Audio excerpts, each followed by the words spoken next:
Well. I was going to say, hey, it's Goose. I'm here with Maverick. Actually, it's Ryan Ottosen. I'm here with a good buddy of mine, Chris Ricks. How you doing? Doing good, Ryan. How about you? Are you actually good, or are you just saying it? Actually, I'm not good. I'm great. Okay. Yep. It's a throwdown Thursday. A throwdown Thursday. My wingman over here. What are we throwing Goose. down? We're throwing down. We're dropping some demons, and I love it. We're dropping down some knowledge and some heart here in the what is it? The One and All Studio. What do you call it? The dojo. The dojo. No, this is the house that Richard built. No, this is King Richard. It's a great. I'm telling you, you've got to see that movie, man. It's phenomenal. You talk about the heart of a man fighting for his family against the world, right? Agree, disagree, but that dude. Watch the movie. It's phenomenal. Okay. Yeah, I'm a movie guy. I know that Maybe about Monday you. night, Movie Monday, in the Rick's Theater. Okay. Might be King Richard. Okay. I think one of these times we're gonna have to. I don't want to watch a movie, but I want to watch you break down film. Okay. Yeah. It's a film room too. It's the Falcon film room. Game film, movies, naps. Got a couple arcade games in there. Naps. Yeah, it's a good nap room too. I like it. Why the Falcon? Millennium Falcon. It's a Star Wars theme in the theater room Really? at home. Yeah, that's my one room in the house. Star Wars. Yeah. Okay. Who's your character? Luke Skywalker. Always Luke. I mean the Savior. Really? What's my first son's name? Luke. Yeah. Sure. 51% biblical, 49% Star Wars. 100%. That's right. Yeah. Skywalker. No, I like that. Gospel on film. Some people say Lord of the Rings. Some say The Hobbit, Narnia. Some good ones. Those are good. But Star Wars. I mean, you got, Anakin, Lucifer. Wants to be all powerful. Falls. He's all powerful Jedi. Yeah. Becomes Darth Vader. Luke Skywalker, the Savior, comes. You got Obi-Wan, kind of John the Baptist. Yeah. I I liked you before. I might love you now. Bringing Star Wars in instead of Narnia or Lord of the Rings. That's right. But I would agree. I think that is a very, very biblical story that doesn't get enough credit for that. Well, all the greatest stories are, they take the best messages and themes from the Bible. From the story. Right? That's right. All the greatest movies. Star Wars, George Lucas, he says it was from mythology and a lot of things were from the Bible. I did hear somewhere that all stories draw from the great story, right? Mm-hmm. And all the greatest story ever told. you have a villain in your story, right? Because Christ had a villain in his story. Yep. Man, Yep. Interesting. I love that. You mentioned a word in there. You said the heart. Yeah. How's your heart? Heart is full.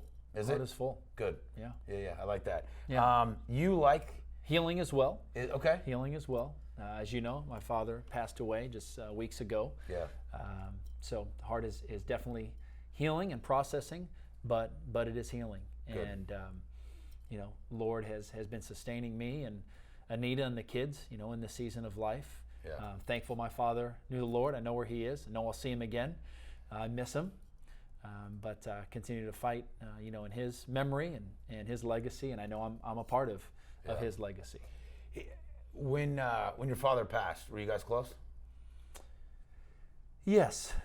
In this past season, we were. Good. We were. Yeah. And I'm thankful for that. Saw him on his 71st birthday. It was the last time I saw him, January 14th, and he passed away 5 days later on the 19th. So thankful to see him on his birthday with the kids and sing him happy birthday, brought him a gift, had a time of prayer with him.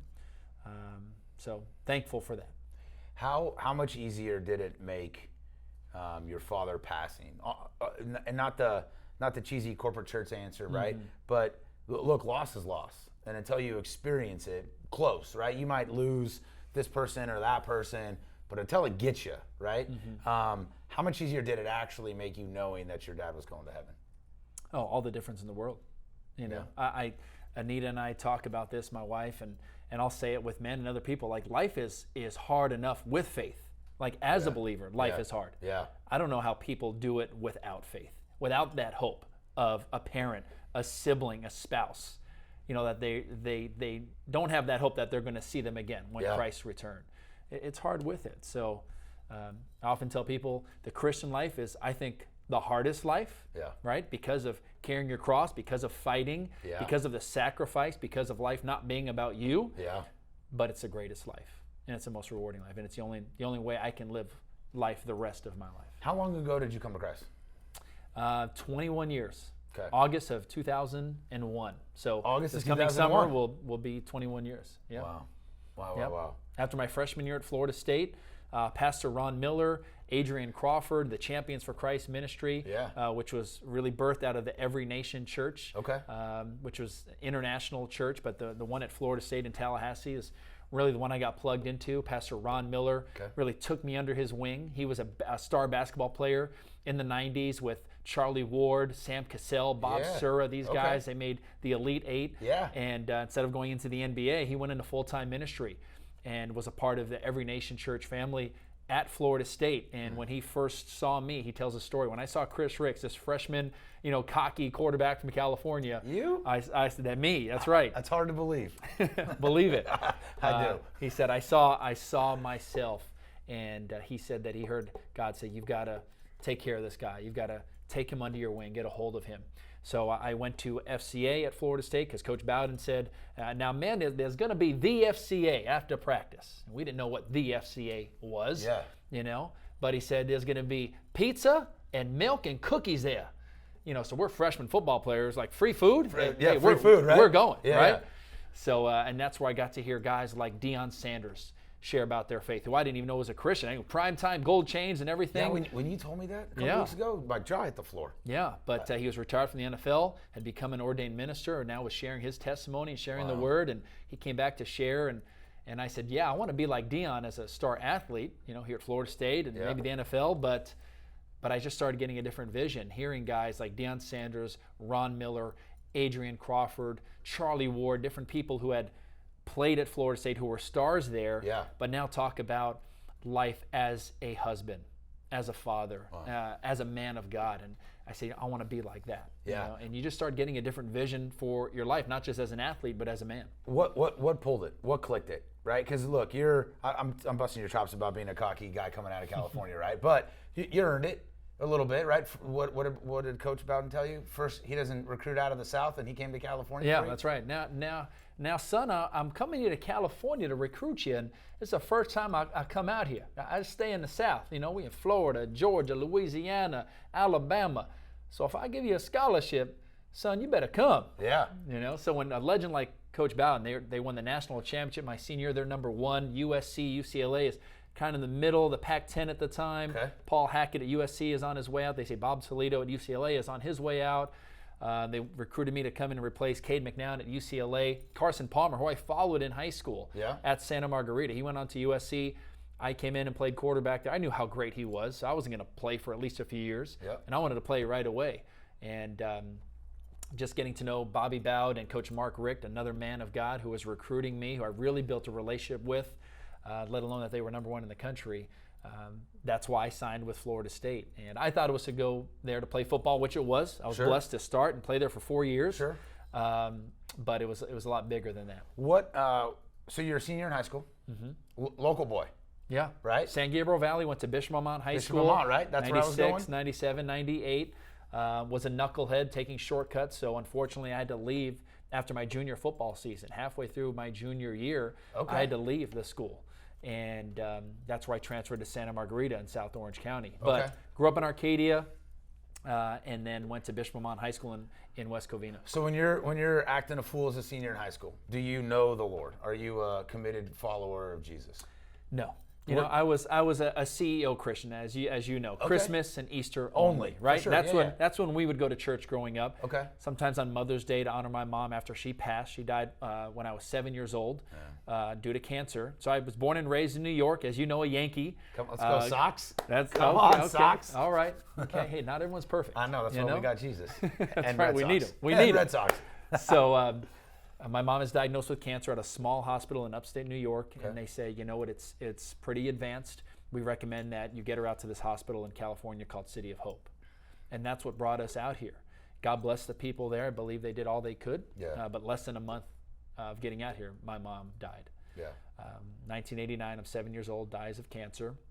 And my father made the choice to restart life, kind of hit the refresh button and stay out here on the West Coast. So lived in Seattle for 5 years. My father's really into nature. We lived in Seattle from 89 to 95 and then moved down here to be with my brother, my sister, and other members of my mom's side of the family who had now settled in Southern California. What happened to your heart? You're a young guy. Mom gets cancer. I mean, you don't know much at 7. I mean, you know stuff, but not much. Did you know then that it was your heart, or did you just feel sad, or did you know that? Like, can you articulate what happened around that time frame? Yeah. Well, unfortunately, that wasn't the first big hit in my life. Okay. When I was born, my parents weren't married. They were dating, met in 1979 in New York City. I'm born in 81, and things were okay for a little while.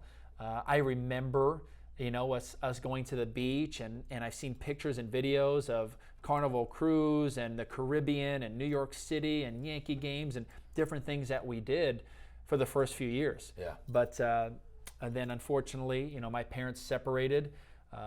My father and mother struggled with alcohol abuse, also some drug abuse, late 70s, early 80s, kind of that hippie movement. My dad went to Woodstock and, was a born-again believer, was actually in ministry before I was born, but then kind of got back into that world, at least with one foot, and unfortunately in an environment with alcohol and with drugs, and it affected my childhood, led to, unfortunately, some abuse in the home with myself, with my mother. And that's where I believe CPS came in.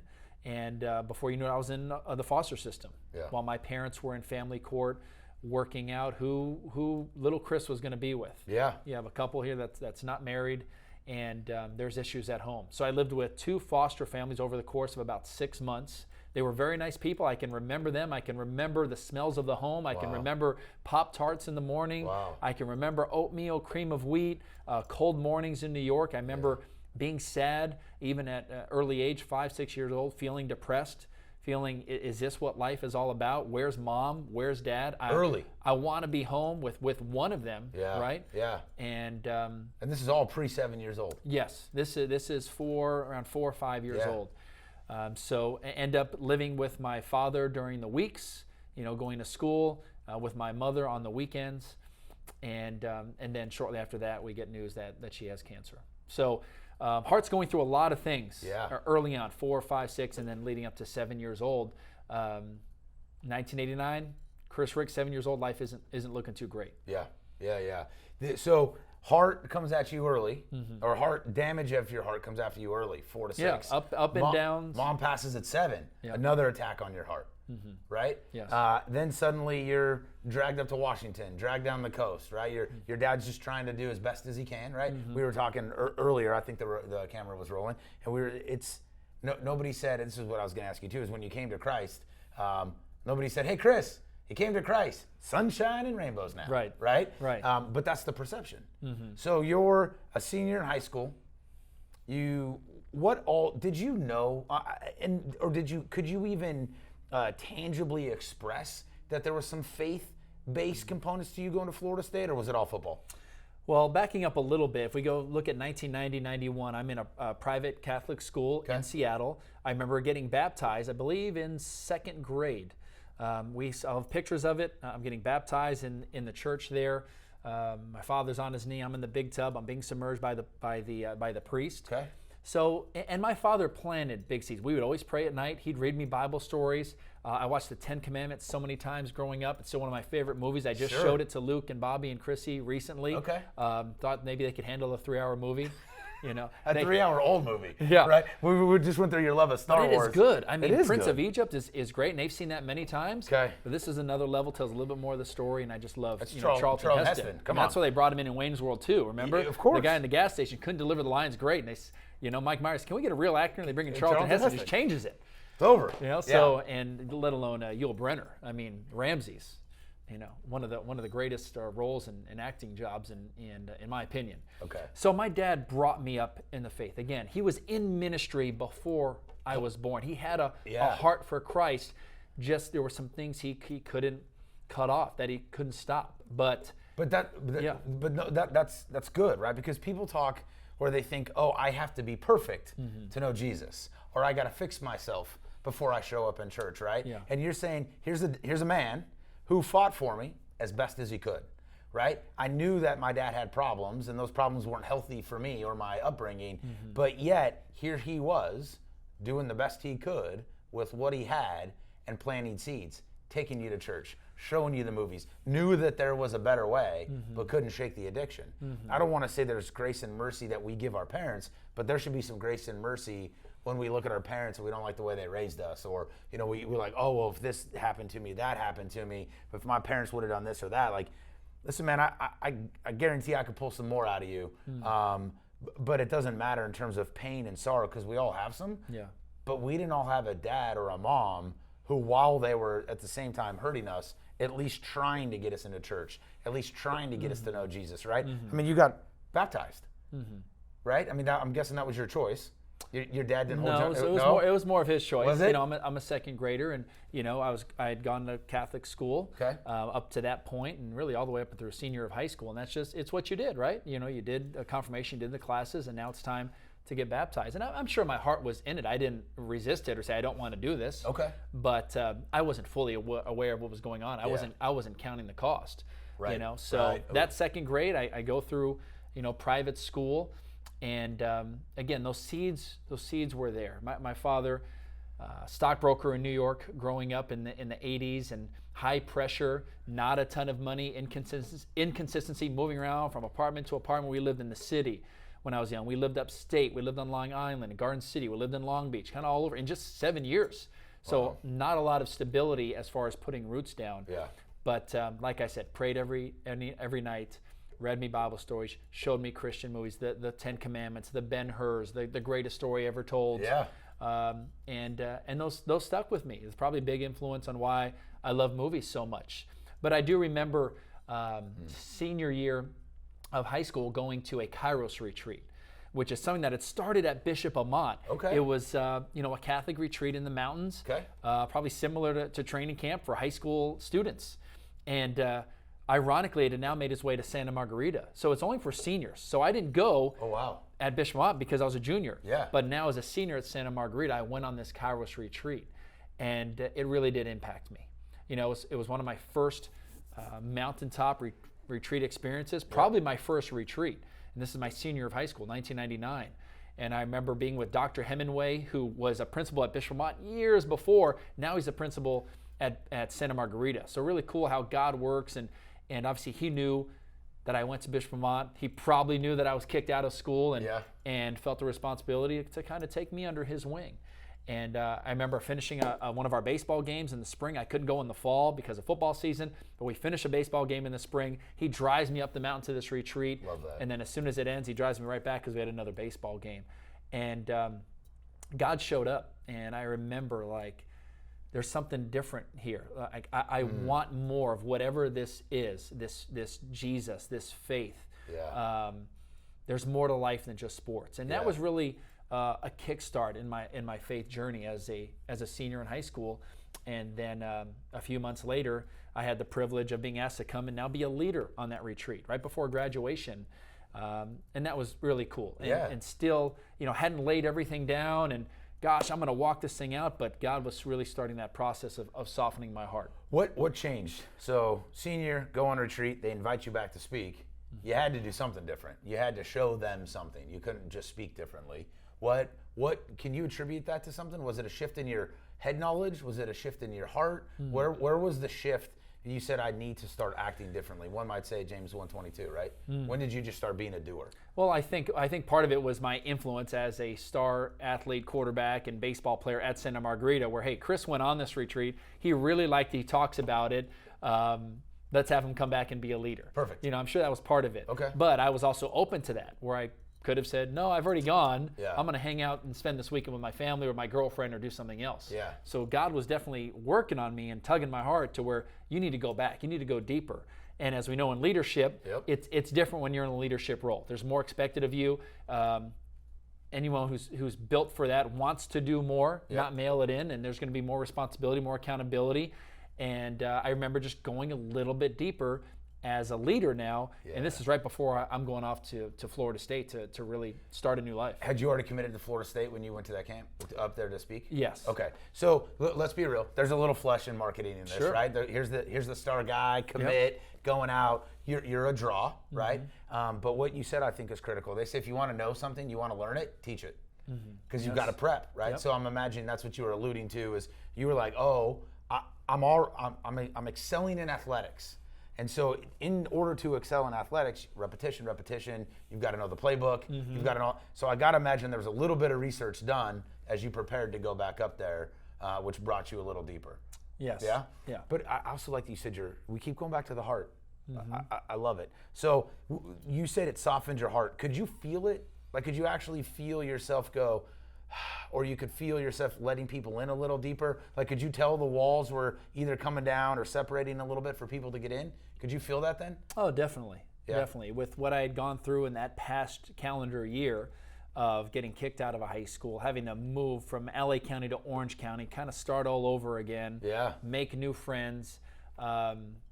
It was a very emotional year. So God was working on me, and he was softening my heart and using things like these relationships with a Dr. Merritt Hemingway at Santa Margarita, who we had the Bishop Amat tie, and the fact that I come out of football practice a few months earlier during that fall. Actually, it was in the summer. I had been there maybe a matter of weeks after I had transferred. Okay. And all of a sudden, there were some students in the parking lot who had just gotten back from a Bishop Amat / Santa Margarita Kairos kind of preview for the year. Okay. Well, who do I see in the parking lot? Anita, my ex-girlfriend from Bishop Amat. We dated for 2 weeks as a freshman, but she was the one who, the girl you let get away. For sure. But I wasn't ready for her. And again, after 2 weeks, I told her I loved her. She broke up with me. We're freshmen in high school. The next few years, we remained friends, and we have we're in the same kind of friend group, social group. I date other people. She dates someone else for the next few years, and all of a sudden God brings us back in a parking lot. Hey, what are you doing here? And I just got back from this Kairos thing with Dr. Hemingway and the Santa Margarita people. Yeah. So you look at that, it's like God was orchestrating something, and just continue to soften my heart to things of faith, really. Yeah. Not just sports or being a student athlete, but continuing to plant those seeds, preparing me for Florida State. So I want to ask you the question, but I won't. Was there, when you were being recruited by other universities, was there a faith component to any of the recruiting stuff? I won't ask you that question. Why not? Come on, we're unplugged. We're uncorked here. No. Like, I got to, because I think it's critical that we don't. We're looking back now. We get to armchair quarterback this, right? And so we get to look back, and as we're talking about the heart, right? And you look back, and it had to speak to you because.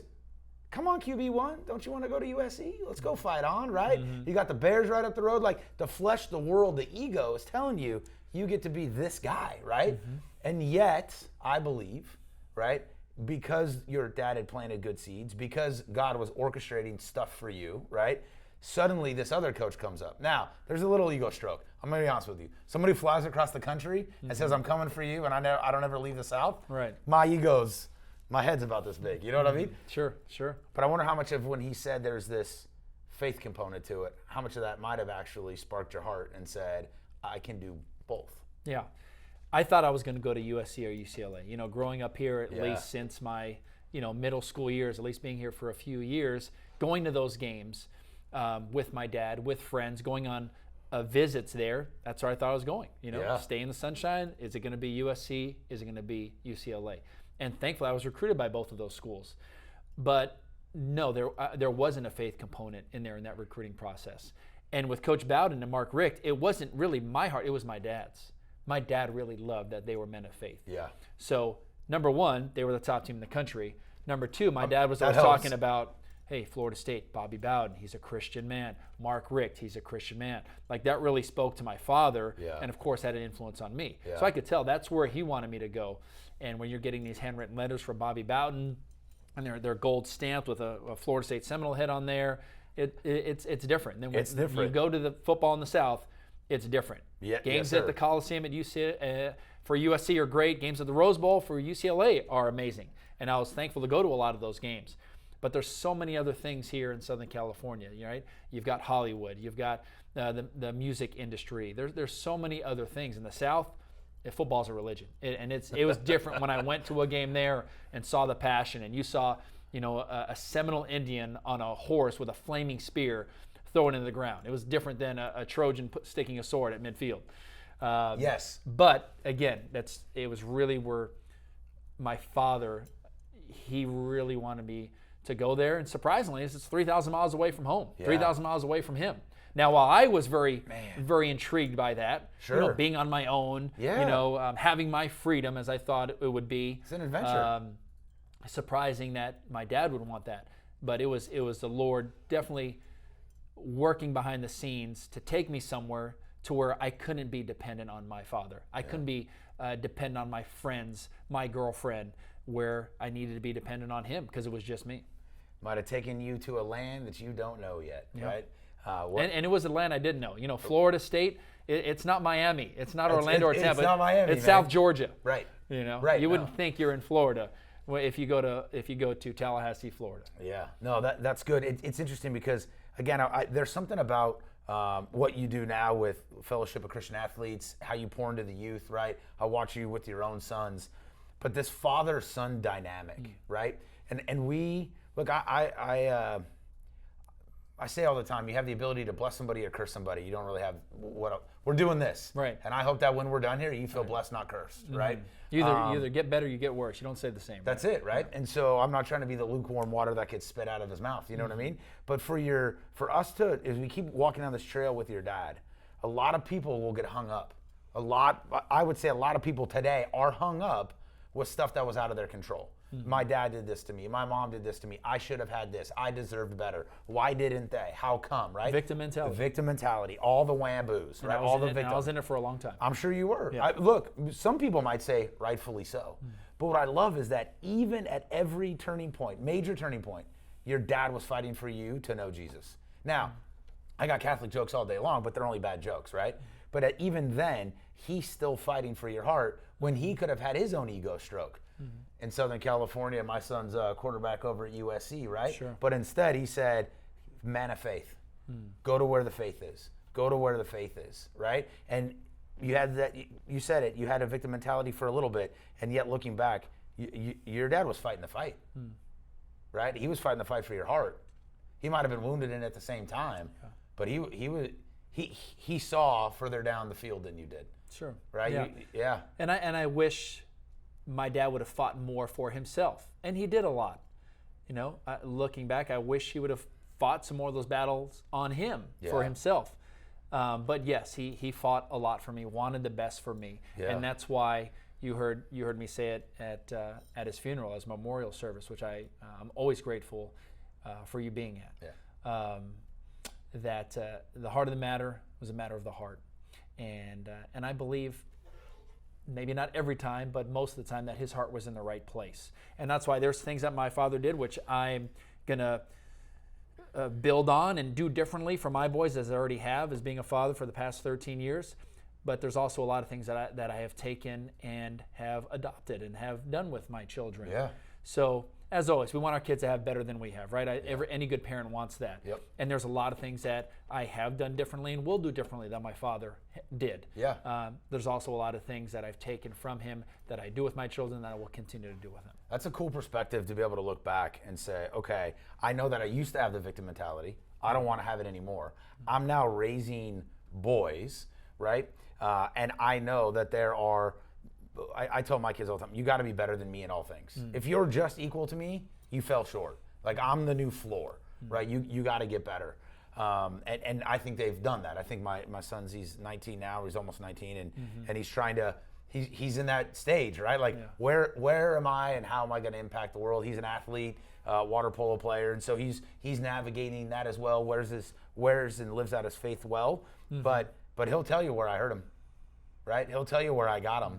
And so the goal is always now, I'm sorry, how do we get you to get better from that, right? How do we stop you from doing that to your kids? Which is interesting. When Trevor turned 12, from 12 to 13, it was the most scared I've ever been.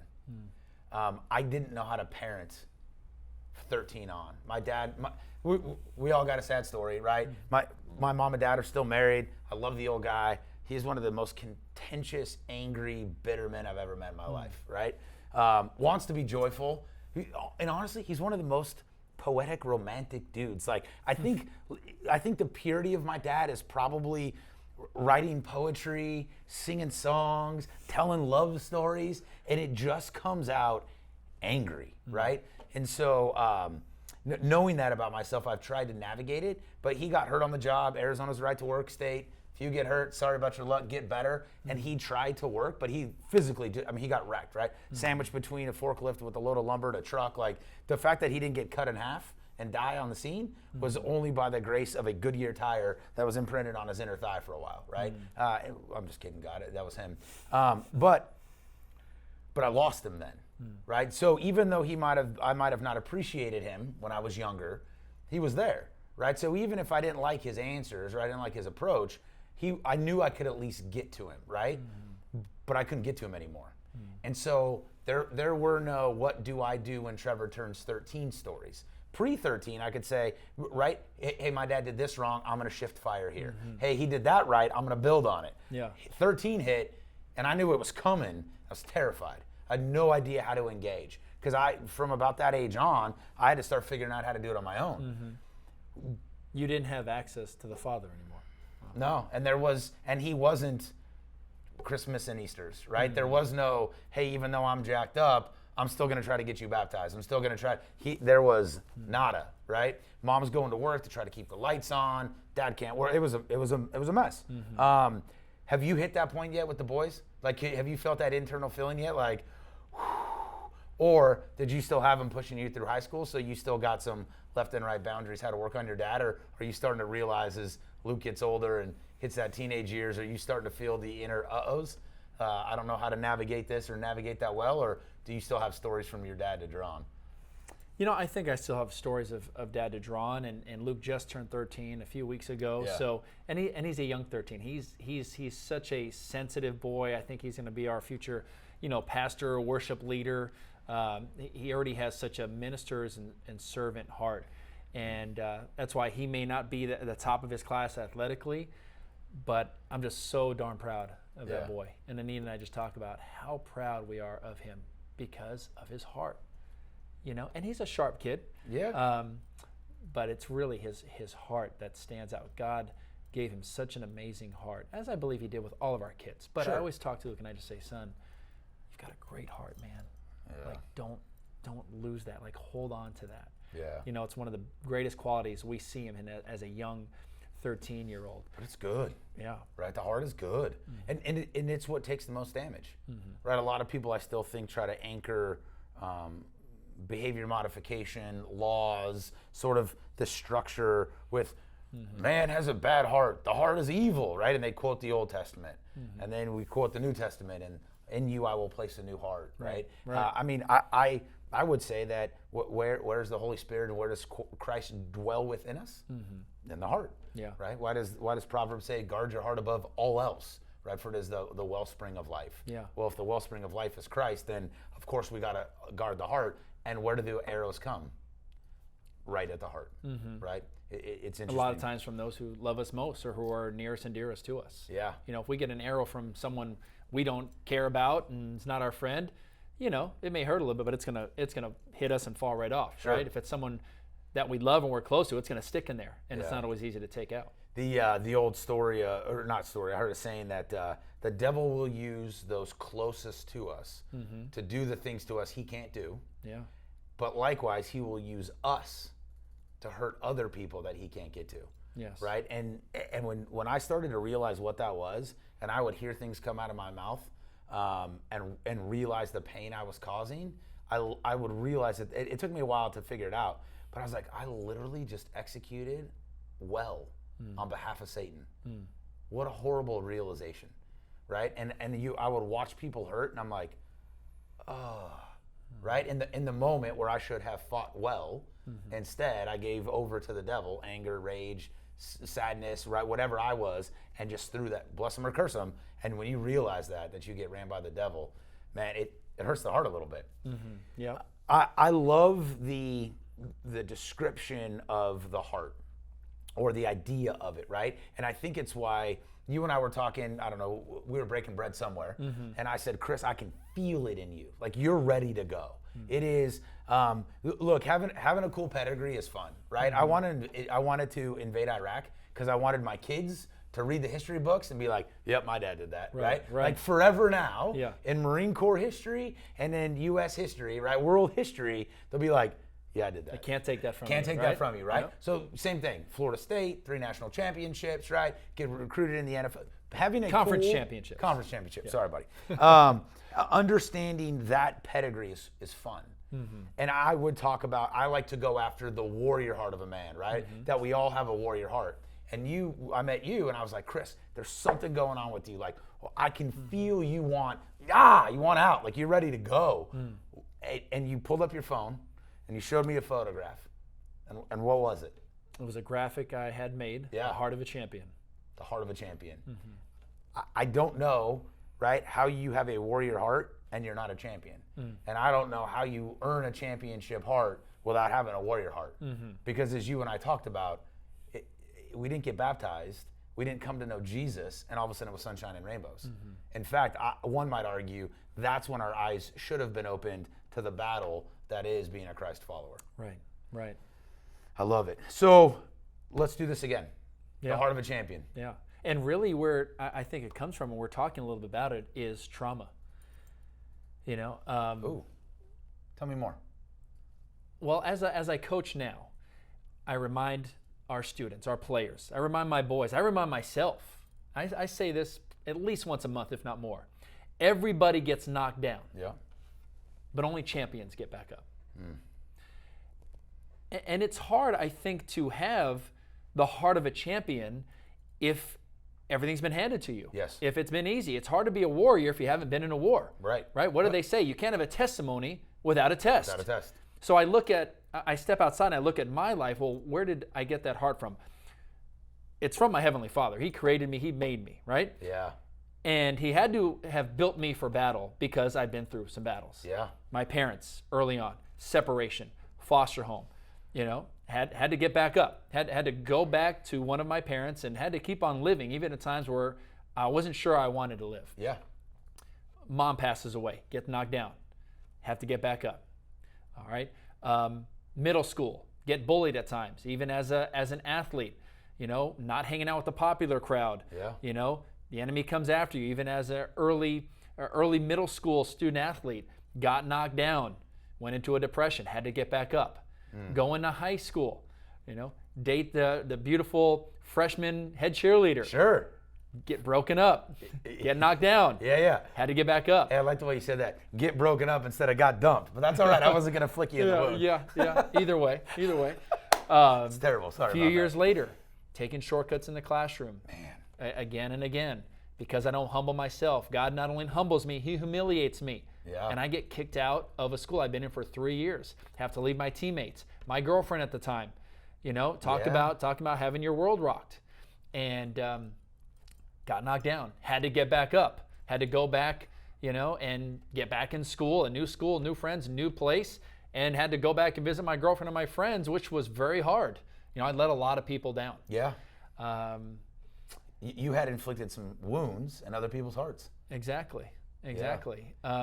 Don't have a great senior season, in a new place, still going through a lot mentally and emotionally. Separate my shoulder halfway through the season. Don't have great numbers. Thankfully, I was already committed to Florida State, but still some depression. Got knocked out, had to get back up. Couldn't wait to graduate to go to Florida State and have a new start. Hit the reset button. Get away from everything and have that fresh start. Yeah. Have a fun freshman year. I'm redshirting. The quarterback had just led them to a national title. He's on a Heisman campaign, Chris Winkie. Ends up winning the Heisman that year. But I'm a redshirt. I'm practicing. I'm traveling. I'm having fun. And my struggle was never drugs or alcohol because I saw how it affected my dad. Yeah. But mine was with girls. It was in relationships I should not have been in. Yep. And finding number one, being a freshman football player, in college, but also having a void inside, Sure. a void that was gone for many years from my mother. I didn't have that motherly figure in my life. And part of that was also filling that, just living a life of sin my freshman year, engaged in relationships I shouldn't have been in. And at the end of my freshman year, I remember waking up and thinking, is this all life's about? Football and girls and hanging with the guys. is this it? Because I still felt empty. There was still a big void in my life. Yeah. And right around that time, you got Bobby Bowden telling me about FCA. You have Pastor Ron telling me about this church, about this group, Champions for Christ, where these athletes come and hear the word and go deeper in discipleship. And I remember it after my freshman year, they say we're going to this conference in Tennessee. You know, it's going to be hot, and it's when you get back from California after your summer break, we're getting ready to start the football season, but we're going on this retreat, and we're driving there. And I didn't want to go, but God had other plans. And that's where on this retreat, God showed up.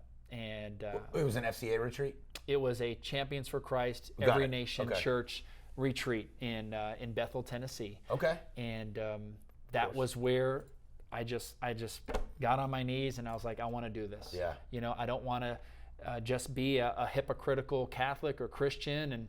And God just really got a hold of my heart and got baptized in the Holy Spirit. There it is. Got made the choice that time to get baptized on my own. Yep. And yes, my heart had a big change. It wasn't just behavior modification. It was really heart transformation. 100%. I'll remember that August of 2021, nearly 21 years, 2001, nearly 21 years ago. I remember that like it was yesterday. But it wasn't, everything's changed overnight and everything was easy. No. It was hard. It was a process. Well, yeah, because then you got to start training. Yes. Right? See, all you just did was say, hi, I'd like to show up and root for you. Right? And then he says, hey, in the kingdom, there's a way things work. Welcome to training for reigning, the rest of it, right?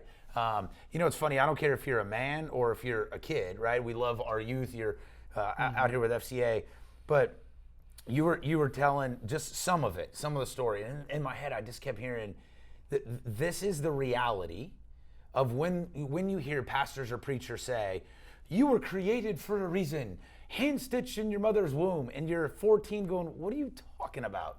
I'm not created for anything, right? The world right now tells me I can be a furry, I can be this. What do you mean I was created for something, right? And yet, here you were, groomed by God, right? Maybe battle-tested by the devil early, maybe battle-tested by God early, and you said, but the heart of a champion, I just had to keep getting up. And you didn't even know why. You're 7, you're 8, you're 9, right? But the world, right, the flesh, I mean, think about what you said, depression, sorrow, right? Wanted to end my own life, right? Suicide. So you start looking at all of these spirits, right? We know that, we say the scriptures, the devil was hurled to earth and a third of his angels went with him. Well, how many is that? Right. We don't know, right? But their entire job is to wreck you and prevent you from being who God created you to be. That's right. And so if God knew who you were supposed to be, fully alive, fully operational for the kingdom, it wasn't football.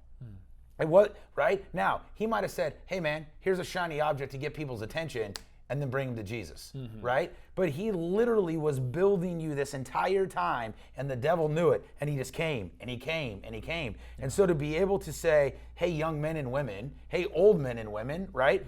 You have an enemy, and he will, unrelenting, he will come for you. He will take your mother. He will abuse you. He will abuse your family. He'll cause you to hurt other people. So then you throw guilt and shame, more things from the devils on you, but you just keep getting up and going. And as you started to, God was like, I'm right here, Chris. And you can look back now. The cool thing is how do we get kids to realize at 10, 11, 8, 13, 14 and say, okay, I feel this way, but that's from the devil. Right. Okay, God, what's the opposite of that, right? So if the fruit of the Spirit, we list those off. So how do I cut out depression and fill it with joy? How do I cut off addiction and fill it with goodness, right? What needs to be pruned? Right. And then the Holy Spirit can give you some of the fruit of that Spirit, right? So no, it's an interesting thought for young people. Not just look, we could grab a lot of people, but we have elevated athletes in our society. Right? We have idolized them. Right? I mean, God says, don't have any false idols because he'll take them, right? And so as we idolize these figures, then we wonder why they're falling. Well, what happened to the good character athletes? Well, we don't develop character anymore. We develop athletes, right? Yeah. What if you were on the last cusp of character development that looked like a football player? right? Now you get to go back and say, hey, young people, character development. And it starts in the heart because that's where the devil's coming for you. Yeah. Yeah. Yeah. So And that's, again, it's trauma, it's getting knocked down and having to get back up. Look at any great athlete or anyone who's accomplished anything. Look at all the greatest stories and people that God has used in the Bible. They've all gone through tests. They've all had trials. A lot of them have had, trauma, but they've had to get back up. I mean, look at the greatest example of all time in Jesus Christ. He's beaten. He's humiliated. He's got to carry a cross. He's knocked down. He's beat down. But what was the end goal? It was victory. Yeah. So anytime I get knocked down, and anytime anyone gets knocked, they have a choice. They can stay down there, which a lot of people do. They don't get back up. Yep. Or they can get back up and fight. Yeah. During my time at Florida State, I overslept. I missed an exam, and I was ineligible for a BCS bowl game. It was one of the hardest things my sophomore year, and there's a whole story behind that. But at the end of the day, I was not fulfilling my responsibility and something I knew I needed to do. And again, it was God getting my attention. It was God humbling me, and I look at it now. It was God humiliating me. Yeah. So I had a chance to learn from that, and it didn't happen again. But when I came home, I remember at times thinking, I didn't want to, there was thoughts, I don't want to go back to Florida State. Wow. I want to stay here. I'm going to transfer to USC, transfer to UCLA. I'm going to stay home because I had to come home and watch that bowl game with Anita at her house. It was one of the hardest things. I'm watching my teammates, and I'm watching a national BCS bowl game, the Sugar Bowl, in a game I should be playing in 2 weeks or a month after I just led our team to beat the Florida Gators, our number one rival. But staying home, that would have been folding. That would have been laying down. For sure. It wouldn't have been getting up and fighting. I had to go back and I had to face the music, and it was very hard. Teammates, media, coaches, fans. Yeah. But I'm thankful I did because I finished my career there. I got my degree. Yep. I helped lead our team to a bowl victory in my last game before going on and spending time with the San Diego Chargers. But again, everyone gets knocked down. Only champions get back up. And that's a big part of where the heart of a champion was birthed, because of what I've been through and what I've seen a lot of other people get through. And to be a champion, to get a ring, you have to get knocked down. I think there's only been one team, let's just say the NFL, that went undefeated. Sure. And that was the Dolphins in like the 70s. Yep. Every other team that have a ring has lost. They've been knocked down. They've had adversity. They've had to fight back. And that's what makes it even more rewarding when you do that, because you know the trial, you know the journey, you know the trauma a lot of times that you had to go through mentally, physically, emotionally, socially, relationally, and sometimes even spiritually. Yeah, I would argue probably that one the most, right? Mm-hmm. So, the heart of a champion. We're going to come back and talk about it some more. Awesome. You good with that? Awesome. Love you, brother. Love you too, Ryan. Thanks, man.